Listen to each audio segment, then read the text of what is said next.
एक गुप्त बीमारी अंदर ही अंदर से हर 2 में से 1 इंसान के मौत का कारण बन रही है, लेकिन इसके बारे में 1% से भी कम लोग जानते हैं। वर्ल्ड हेल्थ ऑर्गेनाइजेशन ने इसे दुनिया का सबसे बड़ा कातिल बोल दिया है, क्योंकि हार्ट अटैक्स, हार्ट ब्लॉकेजेस, अधिकतर किस्म के कैंसर्स, डायबिटीज, ओबेसिटी, एल्जाइमर्स, वो सारी बीमारियां जो भी एक इंसान के मरने का कारण बनती है, वो सभी का बस सिर्फ एक ही रूट कॉज है, ये गुप्त बीमारी, जिसे हर कोई नजरअंदाज कर देता है। और इसीलिए आपको अपना सब काम छोड़कर बस 20 मिनट देकर अपने और अपने फैमिली के खातिर इसके बारे में अवेयरनेस लेनी ही चाहिए। कुछ ही हफ्तों पहले न्यूज मीडिया में एक खबर एकदम से वायरल हो गई थी। अर्नस्ट एंड यंग कंपनी की एक 26 साल की इंडियन एम्प्लॉय एना सेबेस्टियन पेरेहिल की इतनी जवान उम्र में अचानक से मौत हो गई। रिपोर्ट्स ने हार्ट अटैक को कारण बताया, बट हार्ट अटैक तो सिर्फ एक ट्रिगर था। इवन स्ट्रेस भी बस सिर्फ एक ट्रिगर ही था, बट रूट कॉज तो हमेशा की तरह उन 100 में से 75% केसेस की तरह सभी के नजरों से छुपा रह गया। क्यों छुपा रह गया? क्योंकि यह बीमारी एक साइलेंट किलर है जो आपके शरीर में मौजूद होने के संकेत सालों तक तो देती है, मगर लैक ऑफ अवेयरनेस की वजह से इस पर ध्यान कोई नहीं देता। और फिर कुछ ही सालों में ये हार्ट अटैक्स, कैंसर्स, डायबिटीज, दिमागी बीमारियां और अन्य कई संगीन बीमारियों का जड़ बनती है, जो एक इंसान को समय से पहले ही मार सकते हैं। क्या आपको दिन दोपहर में थकान या वीकनेस महसूस होती है, या लैक ऑफ मोटिवेशन महसूस होता है, या फिर शरीर में बार बार एसिडिटी होती है, या जीभ में छाले पड़ते हैं, चेस्ट में बर्निंग सेंसेशंस फील होते हैं? क्या आपके स्किन पे आए दिन पिंपल्स या रैशेस होते हैं? वजन या तो बिना कोई रीजन के तेजी से बढ़ने लगता है, या फिर घटने लगता है, या फिर आप अपनी उम्र से ज्यादा उम्र के दिखने लगे हो? तो ये कुछ सिम्टम्स है कि शायद वही साइलेंट किलर अंदर पनपना शुरू कर चुका है, और आपको प्रायोरिटी में उसे सही तरह से डायग्नोस करके फैलने से, डैमेज करने से रोकना चाहिए, जो सिर्फ पॉसिबल है सही नॉलेज और अवेयरनेस के साथ, ताकि एंड मोमेंट में देर ना हो जाए। रिमेंबर, ये किलर साइलेंट है ही इसीलिए क्योंकि इसके बारे में अवेयरनेस ही इतनी नहीं है। और इसीलिए आज हम एकदम सिंपल लैंग्वेज में समझेंगे कि ये रूट कॉज, ये रूट बीमारी जो 75% मौतों का कारण बनती है, इसके पीछे का मेडिकल साइंस क्या है, कैसे इसे पहचानना है, इसका सही ट्रीटमेंट और क्योर क्या है, और अपने जिंदगी में क्या क्या लाइफस्टाइल चेंजेस लाना है ताकि इस बीमारी से आप दूर रह सको। So let me ask you now, ये बीमारी, ये रूट कॉज, ये साइलेंट किलर आखिर है कौन?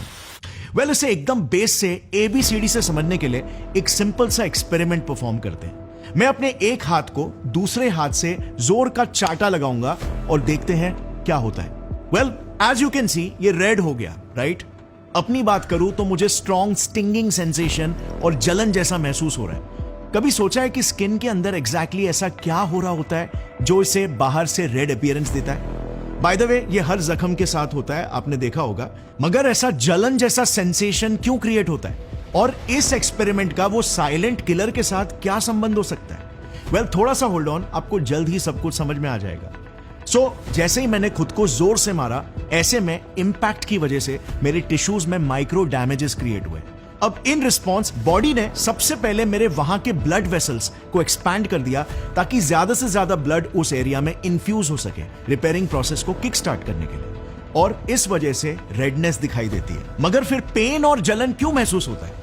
जैसे ही उस रीजन के ब्लड वेसल्स एक्सपैंड होते हैं, उनमें छोटे छोटे माइक्रो गैप्स बन जाते हैं, जिनके थ्रू उनके सेल्स के बीच 2 अहम चीजें पास होती है जो किसी भी जख्म को हील होने में मदद करती है। नंबर 1, हमारे इम्यून सिस्टम के सोल्जर सेल्स यानी व्हाइट ब्लड सेल्स, जिनमें न्यूट्रोफिल्स, मोनोसाइट्स और लिम्फोसाइट्स एक्सेट्रा हो जाते हैं, जो इन्फेक्शन कॉजिंग बैक्टीरियाज और वायरसेस से फाइट करते हैं। नंबर 2, प्रोटीन्स जिन्हें साइटोकिन्स कहते हैं, जो बेसिकली सिग्नलिंग मॉलिक्यूल्स होते हैं, called bradykinin, histamine, prostaglandin, TNF alpha, जिनके जरिए हमारे डैमेज सेल्स हमारे ब्रेन को पेन सेंसेशन क्रिएट करने को कहते हैं, ताकि हमारा उस डैमेज साइट पर ध्यान जाए और हम उसे ज्यादा यूज ना करें रिकवरी को फैसिलिटेट करने के लिए। इस पूरे प्रोसेस को मेडिकल की भाषा में कहते हैं इन्फ्लेमेशन, और एग्जैक्टली फंडामेंटली यही वो साइलेंट किलर है जो अलग अलग रूपों में 60% गंभीर बीमारियां क्रिएट कर रहा है। अब डेफिनेटली आपके मन में यह सवाल आ रहा होगा, लेकिन इन्फ्लेमेशन ये तो जैसे हमने देखा वुंड के हीलिंग में हेल्प करता है, एक मेजर रोल प्ले करता है, तो जो प्रक्रिया शरीर को हील करने के लिए बनी हो वो ही खुद हर 5 में से 3 मौतों का कारण कैसे बन रही है? Well, very good question.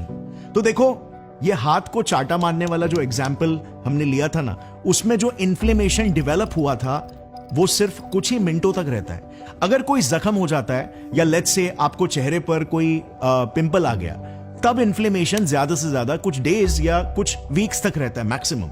इस कम समय तक वुंड हीलिंग को फैसिलिटेट करने वाले इन्फ्लेमेशन को हम कहते हैं एक्यूट इन्फ्लेमेशन। एंड यस, ये शरीर की मदद ही करता है। मगर ये बहुत इंपॉर्टेंट है समझना कि इन्फ्लेमेशन एक इमरजेंसी स्टेट है, यानी कि एक टेम्पररी स्टेट होता है और इसे टेम्पररी ही रहना चाहिए। इन्फ्लेमेशन वाले एरिया में व्हाइट ब्लड सेल्स बैक्टीरिया और वायरस को खत्म करके उस एरिया को सैनिटाइज कर देते हैं। ब्लड फ्लो तेज हो जाता है ताकि हीलिंग फास्ट हो, और पेन सेंसेशन मेक श्योर करता है कि आप उस एरिया को यूज ना करो। और फिर जैसे ही वुंड हील हो जाता है, इंफेक्शन का खतरा खत्म हो जाता है, नए सेल्स बन जाते हैं, तो WBCs इनएक्टिव हो जाते हैं और इन्फ्लेमेशन समाप्त हो जाता है। यह प्रक्रिया बिल्कुल नेचुरल है। बट कई बार क्या होता है कि यही इन्फ्लेमेशन की प्रक्रिया आपके शरीर में कभी समाप्त होती ही नहीं है। वो अंदर ही अंदर शरीर के अलग अलग जगहों पर, अलग अलग ऑर्गन्स में फैलने लगती है और वही इन्फ्लेम्ड यानी इमरजेंसी स्टेट क्रिएट करती चली जाती है, महीनों तक, सालों तक, जो ही फिर जाके सारी टर्मिनल बीमारियों को जन्म देता है। इस कंडीशन को मेडिकली कहा जाता है क्रॉनिक इन्फ्लेमेशन। और यही है इन्फ्लेमेशन का वो सबसे टॉक्सिक वर्जन जिसे हमें हर हाल में रोकना चाहिए अगर लंबी उम्र जीनी हो तो। क्रॉनिक इन्फ्लेमेशन का एकदम आसान शब्दों में मतलब है क्रॉनिक यानी कि लंबे समय तक, सालों तक चलने वाला इन्फ्लेमेशन।